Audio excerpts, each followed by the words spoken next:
Hello, everyone, and welcome to our show tonight. And we're going to talk a little bit about uh, the Big 12 being a basketball conference with a football problem. And the problem is, from top to bottom, they're interchangeable. And same with the basketball schools. I mean, you look at Villanova, how they can win national championships without having, a stellar football program. Is the Big 12 going to be like the old Big East? We're going to talk about it. So we also have on the show today Frank Fear. How you doing, Frank? I'm doing great. Good to be with you. I'm filling in for Joey, obviously, who's very busy getting ready for tomorrow's show. Yeah, tomorrow's show is going to be the mega huge extravaganza celebrating Dale Wolfley, and it's amazing the love that's getting put back.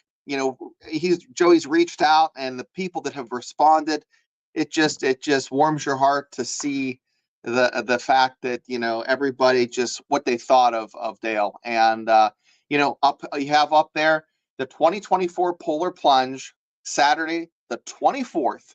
That's this Saturday at Sheet Lake at the Dockside Grill. You can register at 10 a.m. There's a costume contest at 12:30. The plunge is at 1. The link is attached there. Guys, go on, register. It's going to be a lot of fun. The Team Wolfman 2024 Polar Plunge. This will be the first year without Dale. And, he was had a huge heart, and he wanted, this money's going to go to the Special Olympics. It's near and dear to my heart, and it's a good cause. Just go out, even if you don't want to wear a costume or get wet. Go out and see people have fun, and it's going to be. And you know what? It might not be too frigid. I think it's going to be in the 40s or 50s, but that water's going to be cold.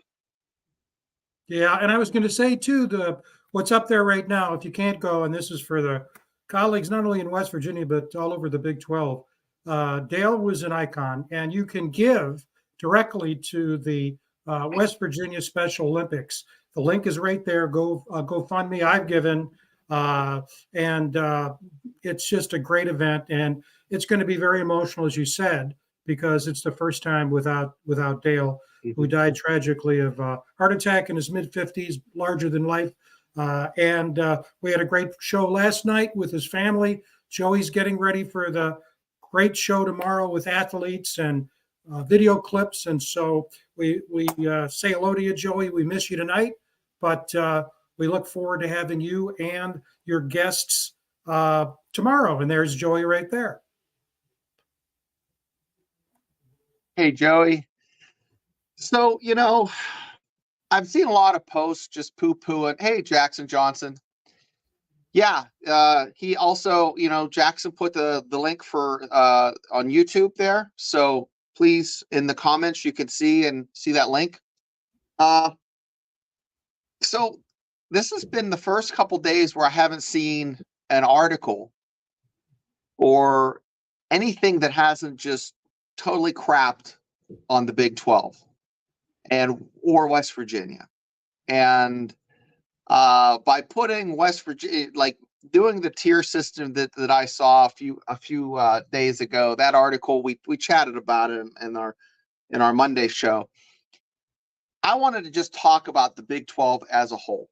And maybe it's just because I'm a Mountaineer fan that I'm taking my skin's too thin. And maybe it's just because it's just so much parity, and from top to bottom in the Big 12, there's not much separation between the schools. And I'm going to pull up some numbers and talk about some numbers here. If you talk about the top earners in all of college football, it would be Ohio State at $250 million. That's $250 million. And then number 2 is is Texas, which is now their team I consider now to be in the SEC, but they're 239 million. So they're literally $12 million below what Ohio State is. Then it goes down to Alabama at 214. So there's a big difference between 1 and 3. And then from 4 to 5, it's like $7 million. So once you get down to like the 35 ranking for amount of money coming into the college program, it's only their variance is only $1 million. So there's not much parity between 30 and 45. It might be like $2 million. Okay. But the haves and the have-nots, the Big 12, the first school that comes in on the list, guys, is Arizona at 31. And they're having financial problems. At least that's what we've seen or heard. Yeah. And then you have Arizona State at 33, Kansas at 35, Iowa State at 39, Texas Tech at 41, WVU and Oklahoma State are at 45 and 46. Colorado's at 51, Central Florida's at 52, Cincinnati's at 55, Houston's at 56. So guys, the schools that I thought would be higher, your West Virginia, your Oklahoma State, heck, even Cincinnati, I thought they'd be a little higher. They're not as high as Iowa State or Kansas or Arizona State. So, the difference between Arizona State and West Virginia is $16 million. So that's a lot of money.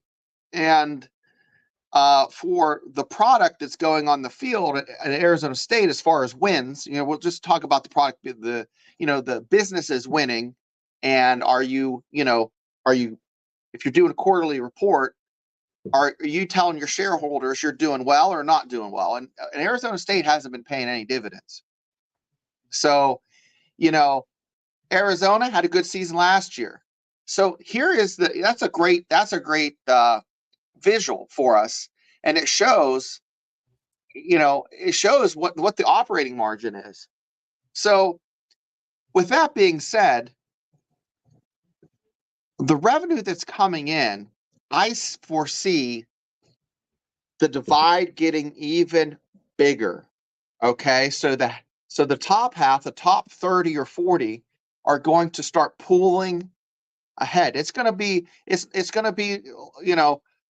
a huge bell curve trending up, and then the gap is going to get wider. That bell curve is going to get wider and wider. Guys, it's not great. It's great if you like parity and you like competitive football, okay? Because the Big 12 is going to have it.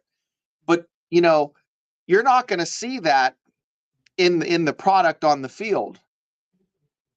Frank, do you think this is going to hurt football when that divide starts to spread between the haves and the have-nots? Or is there going to be parameters put in by, through legislation to kind of put a salary cap on what you can spend on a program? The analogy to me is sort of like Formula One. I don't know how many fans out there follow Formula One. I didn't until a couple of our writers at the sports column, both domestically and internationally, began to write articles on Formula One. So I began to watch, and they've got teams like Mercedes, Ferrari, and so on. And the reason I think that there's an analogy is that every year after the season is over, all the teams improve their car. And so the other teams don't know what they're going to see on the track until that next season. And a couple of years ago, Red Bull had just improved their car significantly. Mercedes had owned the circuit for a number of years. And then when Red Bull came out with their new edition, they blew everyone away. And so that's where we are now in college football, because what we've been talking about so far is the picture right now, but we know it's going to change.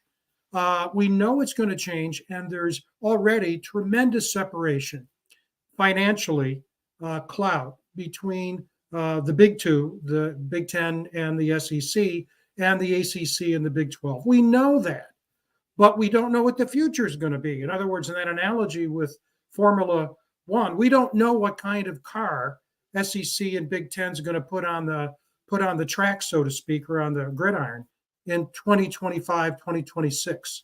But this is what I think, and you and I were talking about this before the show. At least right now, and I think in the foreseeable future, the best conference in terms of competitive equality, that's probably not the right word, but top to bottom quality, is the Big 12, both in football and basketball.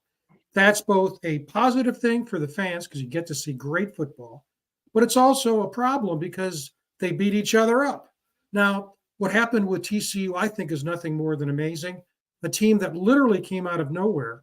If I'm wrong, I don't think I'm wrong. They had a losing season and then went to the college football championship a couple of years ago. And then they dropped back this year.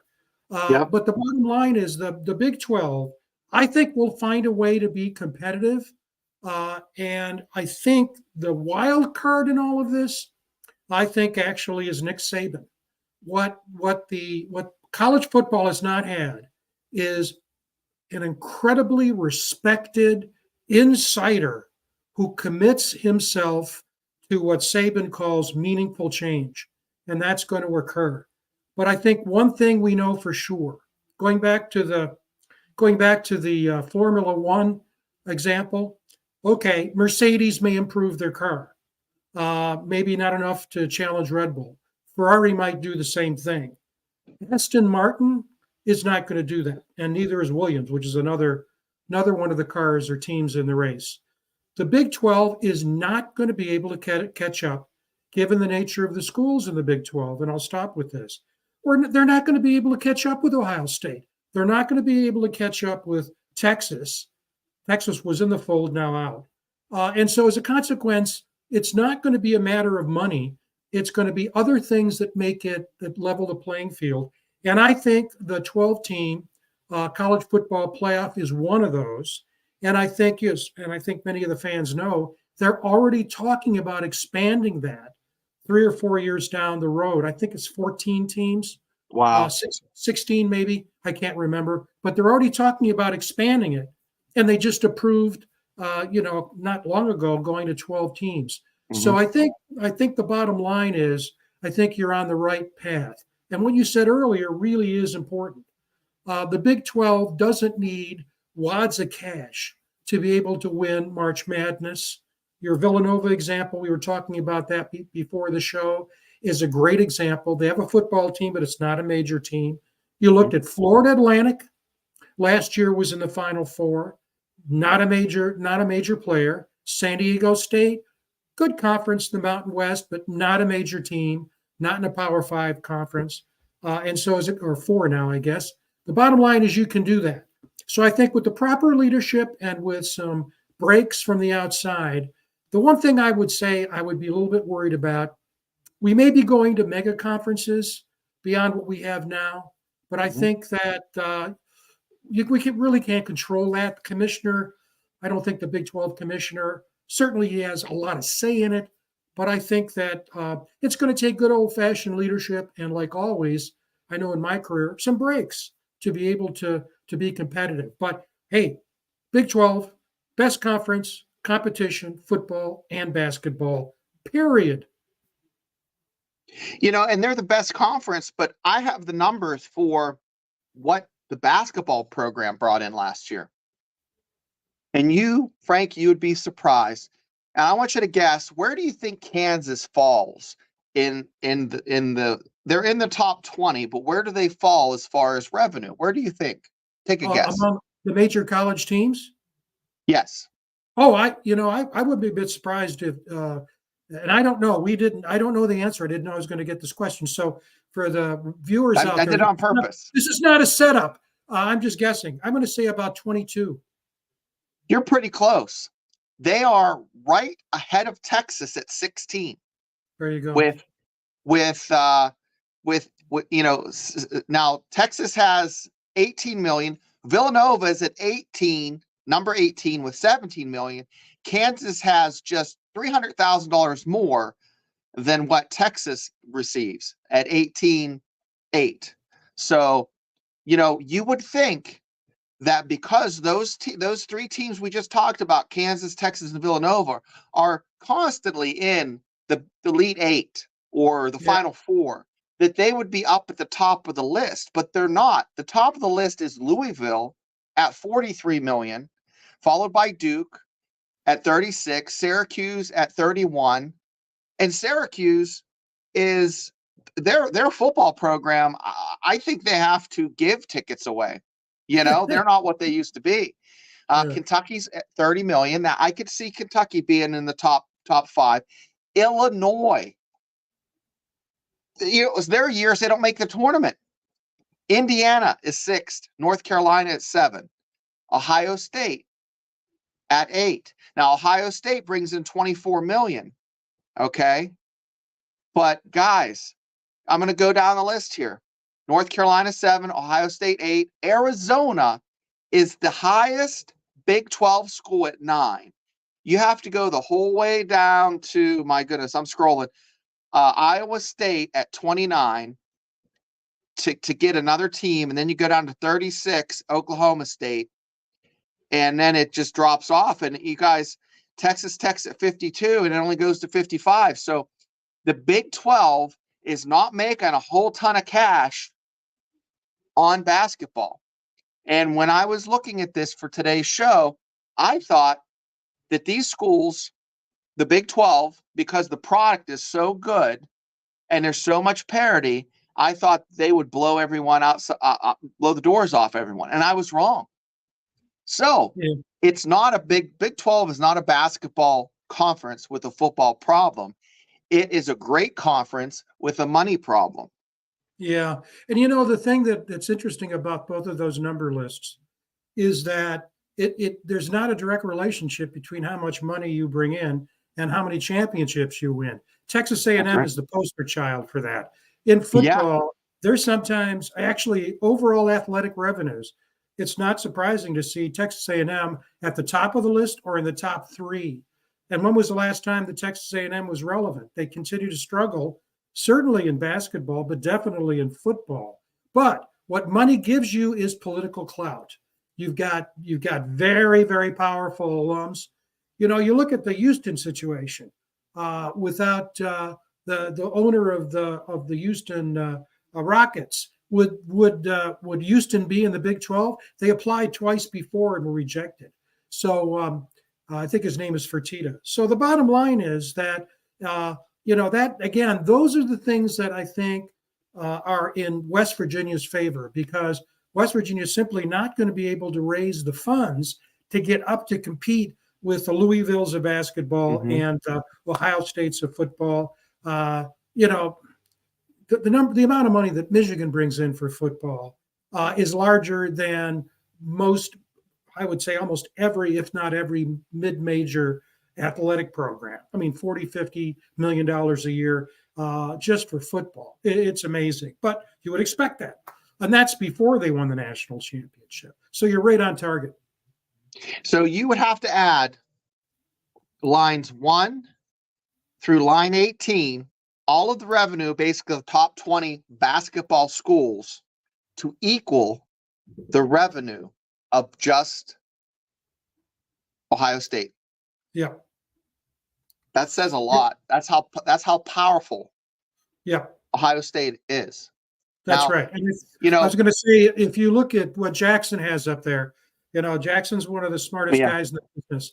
And it says if it comes down to the Big 12 and the ACC, the Big 12 will kick ACC's rear 9 times out of 10. And I would put a footnote on that, Jackson, my friend. That is if the ACC continues to exist. The word out there in a number of places around the country is that Florida State, we know this, is negotiating. They're ready to bolt. And the odds are you're going to see them go to the Big 10 because that gives the Big 10 an actual mooring in the South and Florida, which is the linchpin athletically of the South, along with Georgia. And the other thing politically, University of Florida, I'm sure, does not want to see Florida State in the SEC. It's like Michigan tried to keep Michigan State out of the Big Ten. That was 60 years ago, 70 years ago almost. But the bottom line, if that happens, it's going to be tough to keep the ACC together. I mean, really tough, because there aren't a lot of schools that you can grab in now. What do? You bring in Oregon State, Washington State. Do you elevate a Memphis? It gets to the point that politically it's really dicey. So it's going to be like climbing up a slide. Yeah, at the park, one of those greased metal ones. It's just what's going to happen. And we talked about this briefly last week, but I can't stop harping about it because it's so true. If Florida State is the pebble that's going to cause the avalanche. I guess because what's going to happen? Florida State goes to the Big Ten. SEC is like, oh my gosh, we got to get 2 schools, and then the Big Ten's like, we got to get a school. So I see 8 schools being plucked from either the ACC or the Big 12 to fill those voids. And I think Louisville's one of them, based off of they bring some money in. I don't know where Louisville goes. Does the Big 12 try to snatch them? And the Big 12 is going to be doing the same thing. So you're going to have, and then does the Big 12, Frank, I'm going to ask you this. Does the Big 12 lose any schools to the SEC? No, I think the one thing that the Big 12 could do is, and everybody's been talking about this, you've talked about it, Joey, we've all talked about it. I grew up when, even before the Big East, there was called Eastern football with Pitt, Penn State, Syracuse, West Virginia, Boston College, Virginia Tech. It was great. And I think we may go back to the future. And if what we talk about with the ACC disintegrating, I think you're going to see a Big 12 East and a Big 12 West, and you're going to see school that makes Virginia Tech, Pitt, Syracuse very, very, very attractive. And then you've got West Virginia, you've got Central Florida, you've got Cincinnati already, and now what you're doing is you're setting yourself up. This is a fan's delight, because then what you do is Pitt doesn't schedule West Virginia by convenience. They'll play each other. You're going to see West Virginia play Syracuse again. Boston College is going to be in that mix. The problem is going to be schools like Wake Forest, Duke. That's the problem. The good news is the Big Ten is so academically oriented. The 3 schools that the Big Ten would grab for academics alone are Virginia, North Carolina, and Duke. They would just grab them because of academics. So, what about Miami? Do you think Miami would be attractive to the Big 12? I think it would. It would be, but I think even more so to the Big Ten, because Miami just got admitted to and I know there was some misinformation on one of our nights here is that right. Florida State did not get into the American Association of Universities. Miami did. Miami did. And so as a consequence, that's very, I was at a Big Ten university as a faculty member and administrator for almost 40 years. The Big Ten's not going to screw around with academics. Only high-ranking schools are admitted, and Miami fits that bill. Would they go well in the Big 12? Sure, especially if it's regionalized. And the other thing we got to remember is that, you know this in your home lives. You can't spend the same dollar twice. And if you have 3 kids in the household, that's different from having 5 kids in the household. And how long and how much can we expect the media pie to keep on growing and growing and growing and growing? Notre Dame's in trouble. How long is NBC, which now is telecasting the Big Ten, are they going to want to stick with a Notre Dame program that hasn't won a national championship, in 30 years? I think Lou Holtz was the last one. And so, Notre Dame fans are aging out. I hate to say it, but they are. This isn't 1988 anymore. You're not just tuning in and seeing Notre Dame every week, Yeah. I like what Jackson's staying here. I think that's right. And also, we want to put this back up. Absolutely. Yeah, Yeah. yeah, yeah. That's right. Yeah, Well, you that's got right. to think some of the highest rated basketball tournaments had Cinderellas making a big push. You know, if you look back historically, your Gonzagas, you know, your James, you know, all those teams that made pushes deep into the tournament. You know, when Butler, you made their run the first time, but you know, not that when they made the run to the championship and lost, but that first run they made, I think at the Elite Eight. But that gets people. It makes it interesting. But Jackson Johnson says, I think we will Yeah, see Notre Dame, USC on NBC every year, like we see Texas, Oklahoma on ABC and Ohio yeah. State, Michigan on Fox. That's right. Yes. That's right. I mean, you got to. This is something I think I always tell people to understand where college football is and basketball and where it's going. You not only have to think like an athletic director, you have to think like a media mogul, Right. because basically it's become fundamentally marketized. It's a commercial offering, and that's where they're giving all this money. They got to get something in return, and that's again. And you brought it up weeks ago. That puts West Virginia in pretty good shape because, from a fan base point of view, we're number one. And I said this on our show a couple of weeks ago.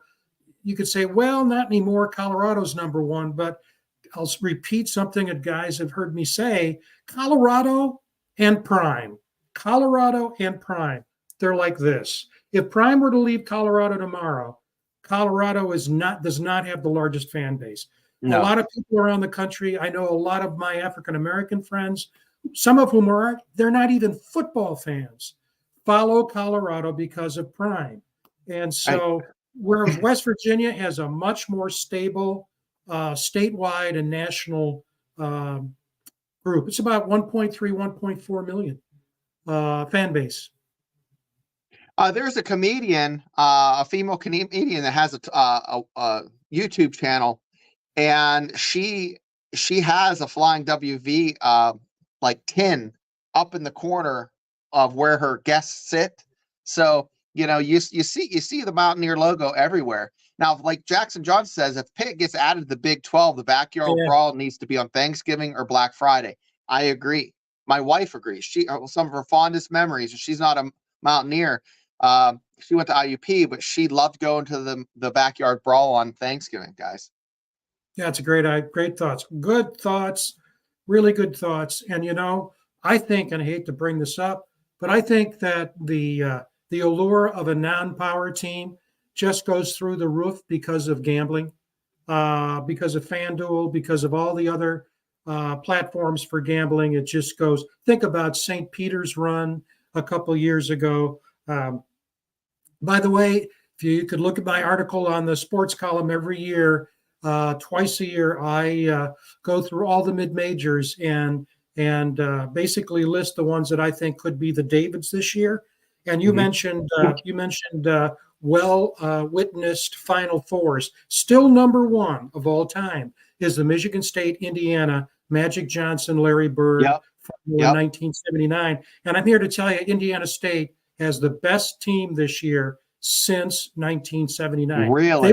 That's They were fantastic. they were ranked in the top 25 until they got knocked off, actually twice in 1 week. But they're good. I love March Madness. In fact, I just on my Facebook feed, my son had a birthday and it showed a picture of him. We went to the tournament. We sat beside the general manager of Cleveland Cavaliers. My son had a Cavaliers jersey on. He said, "You like the Cavaliers?" And he showed him his coat, and he, took a picture with him, talked to him. It was really nice. But I love the fact that you go to these games, these tournament games, and you don't know who's going to make a run. And it always happens that a highly seeded team gets dumped early, and then you don't know what's going to happen. But we will see this type of just the interest will be peaked because come football season, That's right. we're going to be watching to see who 9, 10, 11, 12, those last 4 or 5 teams get in. Everybody's going to be sitting there watching the TV. That's going to put eyeballs on televisions, is going to put eyeballs on phones. Is everybody's going to be just waiting for that.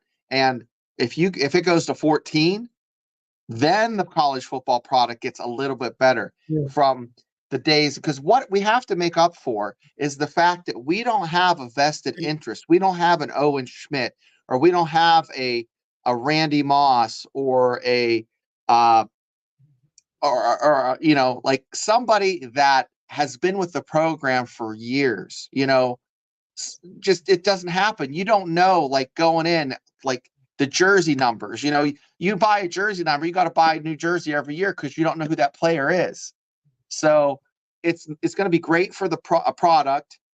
By putting a commissioner in at the helm might help all of college football. Yeah. If not, you're going to see SEC and the Big Ten not only take their toys and play, but they're going to pick the sandbox up and move it too. Yeah. And I think this year, and I'm not alone in this, watch Memphis. They dismantled Iowa State in the Liberty Bowl. They've got their quarterback coming back. They have a really good team. And I think I really expect Memphis to be in that college football playoff. And I wouldn't want to, if that's true, I wouldn't want to play them in the first round. Oh, absolutely. Let's talk about some Cinderellas.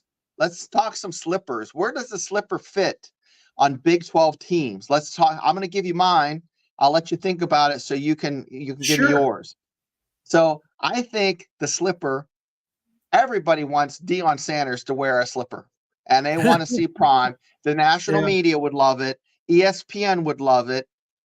I would enjoy it. I'm not a huge Prime fan. I would like to see Colorado do well, you know, maybe get into the playoffs. Another team that I think was just that close from being a great team was UCF.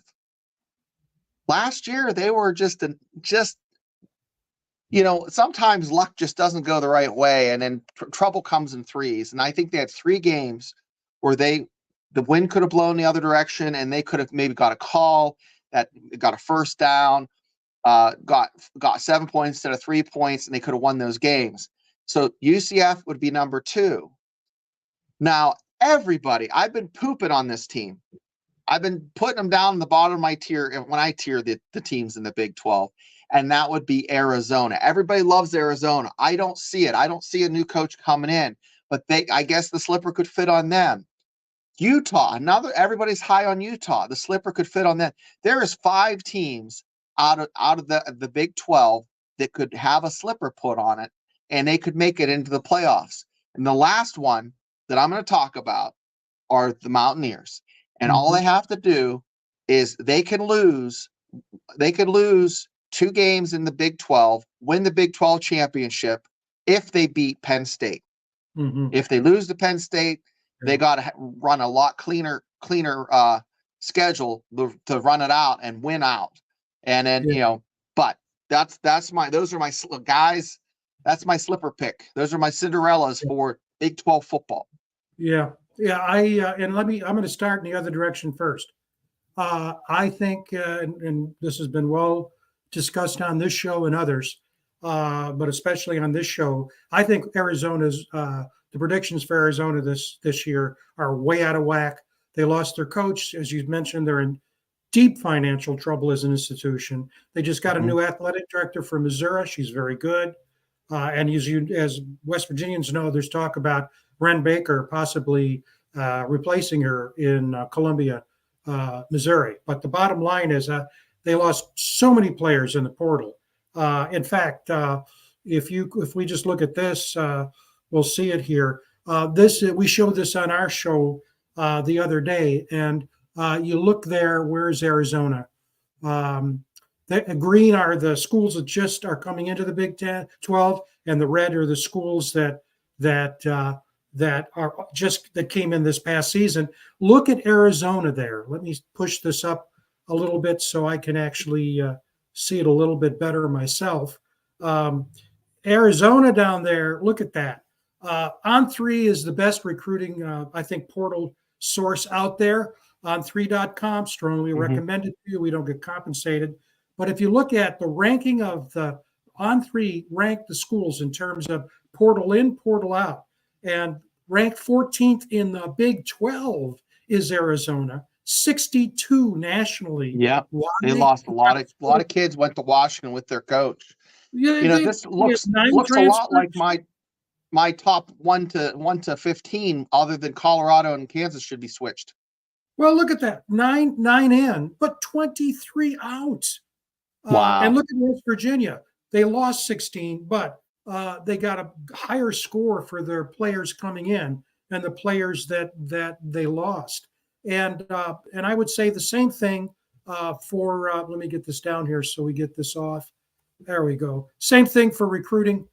We also showed this a couple weeks ago, and I'll continue with this list. The reason I put it up there is that UCF, being in higher education and being in administration, it's clear that some schools care about athletics much more than others. Right. I think Houston cares a lot about it, but they're just very difficult sledding, attracting good quality athletes to play at U of H when you got Texas, Texas A&M, Texas Christian Tech.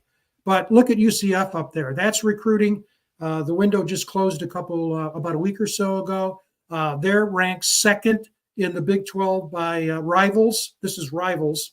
Texas Tech also kicked butt.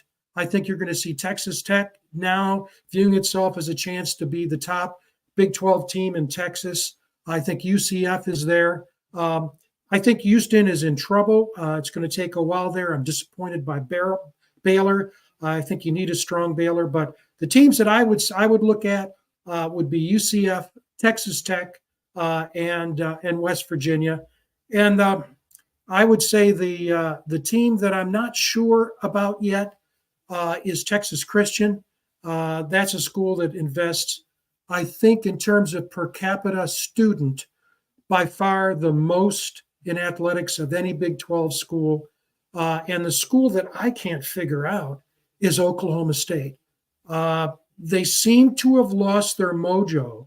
They're not doing very well in recruiting. I just don't know. But I think for me, it's UCF, Texas Tech, and everybody's poo-pooing West Virginia. And I go, okay, keep on doing that. If you're right, if West Virginia can beat Penn State, and I think they will, I think people will start getting ready for that game probably next Saturday. Boy, it'll be amazing. Now, Kansas and Kansas State, I excluded from the Cinderella because I think they have a legit chance, and they wouldn't be a surprise in my eyes. But Don Johnson, you have to put the Mountaineers in the slipper group. The offense will have to come back and be shocked if the defense isn't much better. We have as good a chance any. Yes, they have some good guys coming. We talked on Tuesday, the linebacker that came in, the 4-star.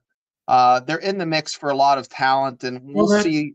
Yeah, that new defensive back from Northwestern comes in. Yeah, Northwestern. They got 2 guys from Northwestern, so that says a lot. And that comes a week after I was poo-pooing the fact that they're going out and getting kids that really haven't played against, tier 1 programs.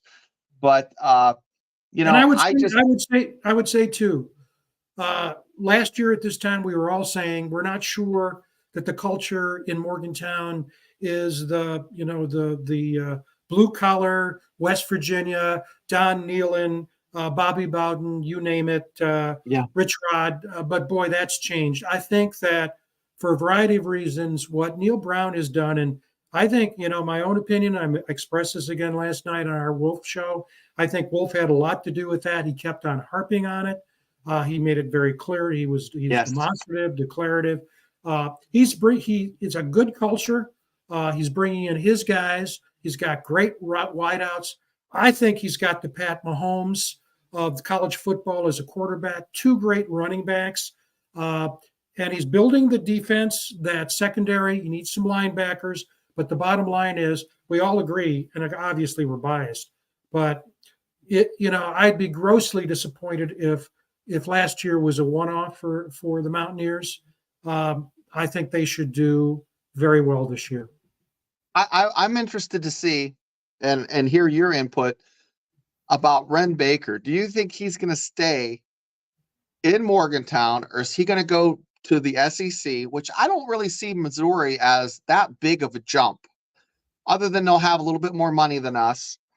But, I don't know what's in his heart, but and if he does jump, does he make the pick for the basketball head coaching position before he leaves, or do you leave that to the new athletic director? Yeah, yeah, yeah. I don't know. He's from that neck of the woods.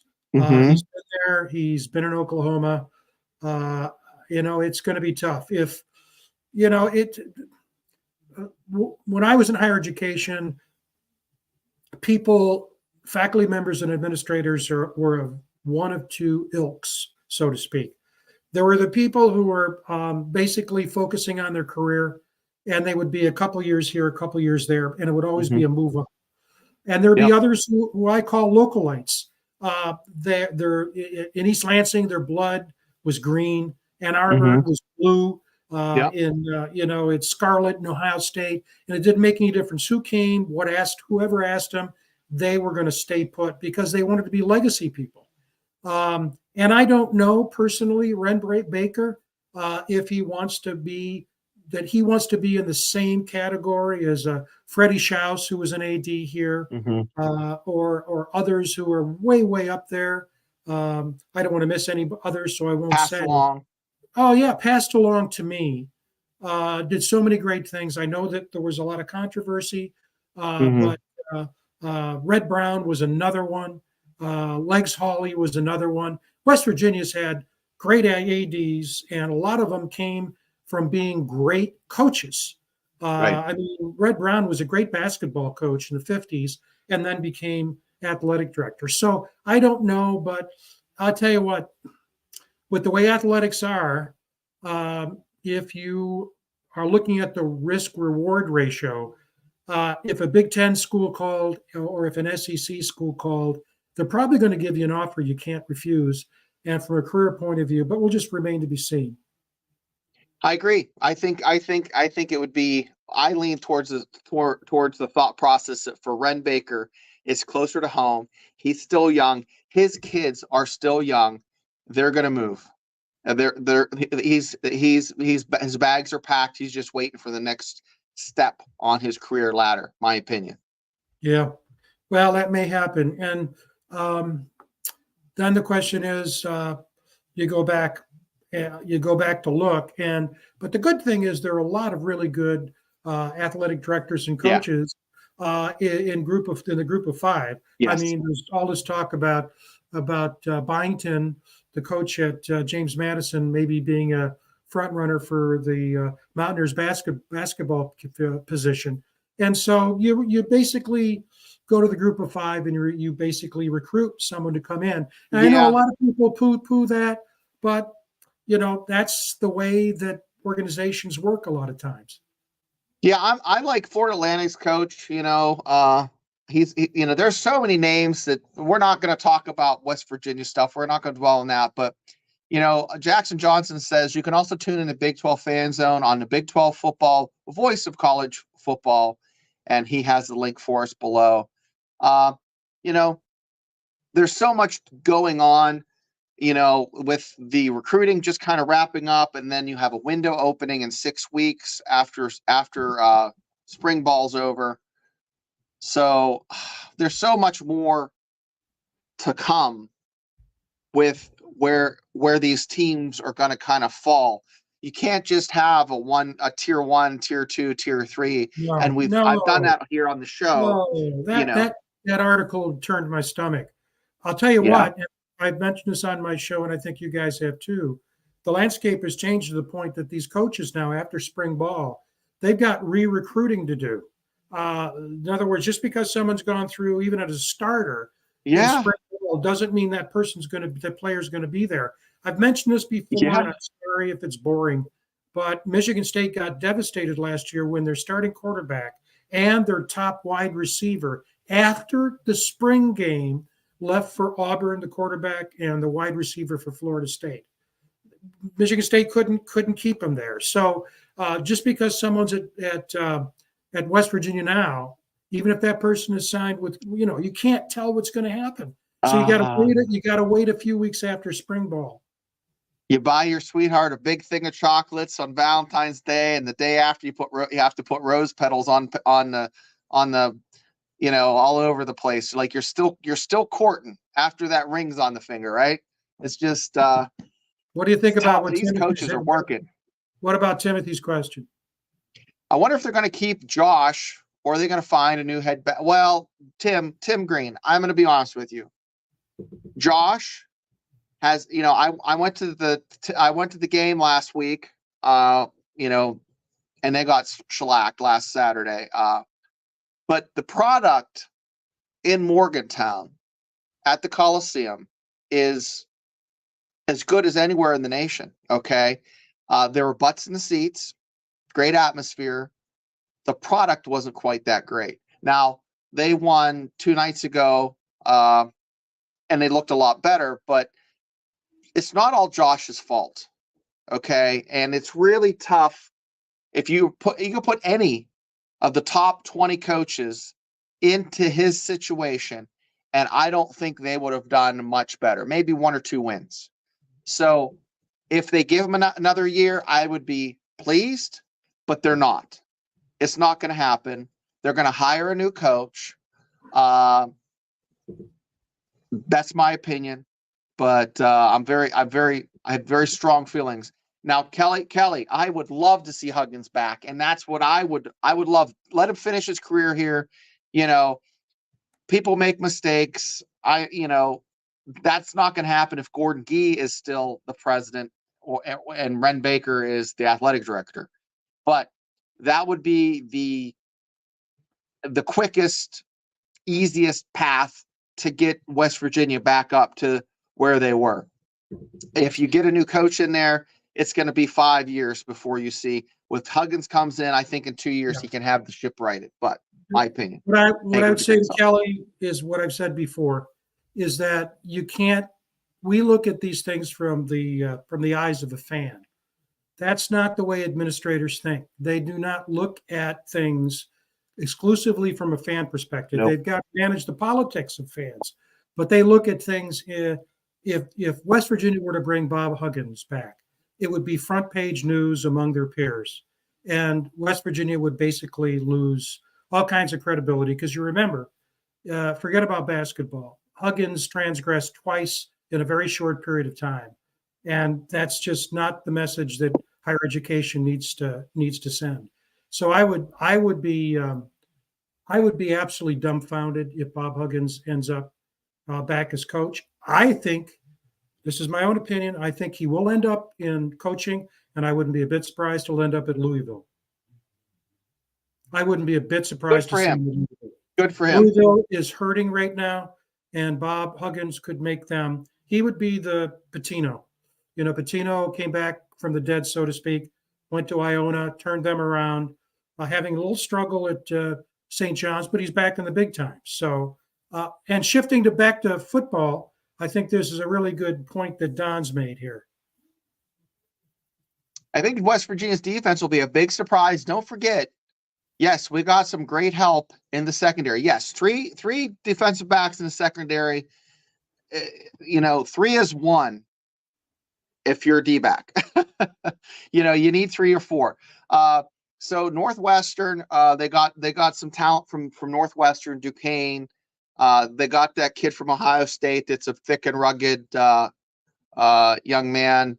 I think the one guy from Northwestern has 2 years of eligibility. He does. So in the form and mold of Beanie, I hope we get a baller.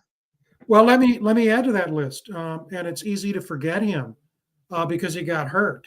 I think in the spring game, or no, it wasn't in the spring game because I talked with his father. It was, I think, in early practice. He's a player by the name of Montre Miller. He came in from Kent State. He was the one that got more of a focus than Beanie Bishop. I saw Beanie, I've mentioned this, at Minnesota because Minnesota played Michigan State. Right. I knew he was good. But Montre Miller was the one that I was looking at, and he never got a chance really to play. I think he played, maybe he got hurt early. I can't remember. But the point is, he didn't play much last year. He's coming back. So remember that name, Montre Miller, defensive back. Yeah, I'll tell you what, we've covered a lot of ground this hour. And, we want to also let you guys know tomorrow is a big day. And we have a lot of, Joey has been really working hard. He has a lot of, a lot of surprises in store. So tune in. Frank, that's 7 tomorrow, correct? Yep. And, we'll be here again. Frank will be here next Wednesday. I'm going to be off next week. I have to travel for work. So I'm going to try to work my schedule out so I can at least make one show. But yes, Wolf, remember it's 7 p.m. Friday on the Voice of College Football. So, guys, it's bittersweet, but it makes you kind of happy when you remember, the fantastic things and the things that people are saying when they remember Dale. The fact that his legacy carries on with his great kids and his wife. And so we go to Morgantown. Heck, a guy I work with coached one of Dale's boys, so it's you can't turn anywhere without somebody being impacted from Dale. So with that being said, Frank, do you have anything to add? Well, I was just going to say, for those of you that didn't get to watch our show live last night, that was the first of the. Yes. That's right. Yes. And it'll go back to what Don's saying. And you had the family on. Yeah, that's exactly. It's Montre Miller. He did get hurt, and I'm really high on him. Watch him this year. But for those, Timothy, thank you so much. For you, if you didn't watch the first installment of the Wolfman Remembrance, what we try to do is split it. So on Wednesday night on Mountaineer Locker Room, Then and Now, we had the Wolfley family with Kathy Wolfley, the two of the boys, Stone and Maverick, and a bunch of the colleagues from the Monday show on Wolfman's Call. You can see that on the network just by going to the West Virginia channel on the Voice of College Football. It's already up there, archived. And then tomorrow's show is going to be loaded with video and athletes talking about Wolf. So we separated it there. So let me see. We got give the last word. Same here. Yeah, absolutely. And Jackson, we appreciate your support, and Don and Kelly and everybody who was on tonight. Certainly Timothy, and always good working with you, buddy. Hey, thanks, Frank. Man, I'll tell you what, you're a wealth of knowledge, and I love having you on the show. And I tell you what, Wednesdays is always entertaining, and you learn a lot, and it's just great talking to another Mountaineer fan. And guys, with that, we will see you tomorrow night at 7 on the Voice of College Football.